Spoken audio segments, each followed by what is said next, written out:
Hello, I'm Abbey Townsend, and I am the Senior Director of Global Clinical Development at Celerion. We are an early phase CRO with over 50 years of experience in clinical pharmacology studies with healthy volunteers. In this brief video, I'll be talking specifically about renal and hepatic insufficiency studies. The liver and the kidney are both important when it comes to removing active drug and metabolites from the body. Therefore, it's important to understand the PK of a drug when it's administered in patients with renal or hepatic impairment. Both the FDA and EMA have regulatory guidance as to when these types of studies are required. We have partnered with non-Celerion sites on nearly 100 of these studies since 2010. Let's dive in and talk a little bit more about the details. Celerion has identified 4 unique tasks for managing renal and hepatic studies: ensuring the healthy control subjects match the patients according to protocol-defined parameters, carefully reviewing concomitant medications, as these patients are often on many different medications due to their impairment, tracking enrollment to ensure the appropriate number of subjects are enrolled in each cohort, and ensuring patients are assigned to the correct impairment cohort. Enrolling a subject that is not needed for analysis is a very expensive mistake in these studies. There are a number of features to keep in mind when it comes to these studies. Patients are likely to have other conditions such as diabetes, obesity, and hypertension, which make it challenging to meet eligibility criteria.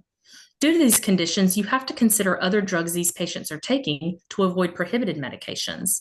Severely impaired patients are the hardest to find, and their enrollment drives study timelines. These medically fragile patients are only eligible for a short period of time because they are typically waiting for a transplant or will show a quick progression of the disease. For renal studies specifically, there are a few things to keep in mind as well.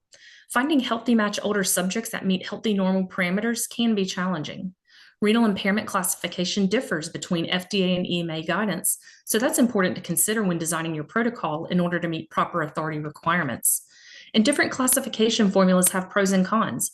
One is better at estimating impairment classification, another is better at assessing healthy renal function, etc. Healthy control matching is done for the purpose of comparing PK parameters. Typical matching parameters include gender, age, and BMI.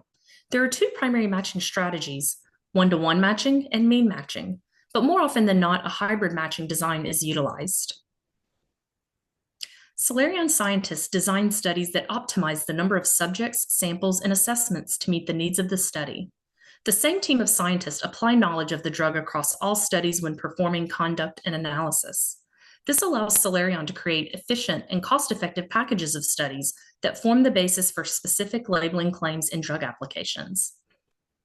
It may seem simple to conduct renal and hepatic impairment studies, but as we've discussed today, there are unique challenges that require expertise on part of the investigator, the site, and the CRO.